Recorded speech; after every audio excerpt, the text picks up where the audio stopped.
శుభోదయం. ప్రభువైన యేసుక్రీస్తు నామములో వందనాలు తెలియజేస్తూ పరిశుద్ధమైన దైవ గ్రంథంలో నుండి మొదటి సమూయేలు గ్రంథము 1వ అధ్యాయము 10వ వచనం. యెహోవా సన్నిధిని ప్రార్థన చేయొచ్చు, బహుగా ఏడ్చుచు. ప్రార్థన చేసుకుందాం. పరిశుద్ధుడా, ప్రేమల తండ్రి, వందనాలు స్తోత్రాలు చెల్లించుకుంటూ వాక్యం దానిస్తుండగా విషయాన్ని మాతో ఉంచి నడిపించి ఆశీర్వదించమని యేసయ్య నామంలో ప్రార్థించి అడిగి వేడుకొంచున్నాము తండ్రి. ఆమేన్. దేవుని సన్నిధానంలో హన్న ప్రార్థన చేయించినది.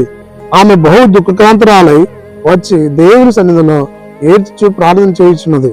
ఎందుకనగా తన జీవితంలో సంతానం లేదు, తన జీవితంలో పిల్లలు లేరు. ఈ లోకము అనేక విధాలుగా ఆమెను నిందించింది. చివరికి భర్త కూడా అవమానపరుచుకున్నాడు, నిందించాడు, అవమానపరిచాడు. తాను కూడా దేవుని యందు విశ్వాసం కలిగిన వాడే, కానీ ఆలోచన విధానంలో తాను హన్నాను బహుగా నిందించినలా చూడగలం. అయితే దేవుని సన్నిధానంలో ఆమె వెళ్ళి ప్రార్థన చేస్తున్నప్పుడు ఆ ప్రార్థన దేవుడు విన్నాడు. చూడండి, మొదటి సమయంలో మొదటి అధ్యాయం 1వ అధ్యాయము 11వ వచనం చివరి భాగం చదివితే ఆమె యెహోవా సన్నిధిని ప్రార్థన చేయుచుండగా ఏలీ ఆమె నోరు కనిపెట్టుచుండెను. నేను ప్రార్థన చేస్తున్నప్పుడు దేవుడు కనిపించేవాడు. దైవసేవకుడైన ఏలీ ఆమె ప్రార్థన చేస్తున్నప్పుడు చూశాడు. ఆమె ఈ లోకంలో దేవుని యందు విశ్వాసం ఉంచింది. 26వ వచనం, నా ఏళ్ళవాడా, నా ఏళ్ళవాని ప్రాణముతోడు నీ యొద్ద నిలిచి యెహోవాను ప్రార్థన చేసే స్త్రీని నేనే.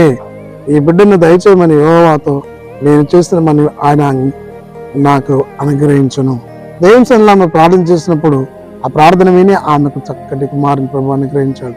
కాబట్టి ప్రియ సహోదరి సహోదరుడా, దేవుని సంఘమా, కుటుంబమా, నీవు నేను కూడా ఈ లోకంలో ప్రార్థించినప్పుడు ఆయన మనం అంగీకరించి గర్వఫలమును, ఆశీర్వాదమును, సంతానమును, సకల దీవెనలను అనుగ్రహించి ప్రభు అయినాడు. ఆ పరిశుద్ధాత్మ దేవుడు మనందరికి తోడయండి. అట్టి దీవెన అనుగ్రహించి నడిపించి దీవించిన గాక. ఆమేన్. మహోన్నతుల స్తుతి స్తోత్రాలు చెల్లిస్తూ వాక్యం దానిస్తుండగా సన్నిధి మాతో ఉంచేందుకే స్తోత్రం చెల్లించుకుంటూ యేసుక్రీస్తు పేరట ప్రార్థించి అడిగి వేడుకొంచున్నాము తండ్రి. ఆమేన్. తండ్రి, కుమార, పరిశుద్ధాత్మ త్రియేక దేవుడు సదాకాలం తోడయండి, దీవించి ఆశీర్వదించిన గాక. ఆమేన్.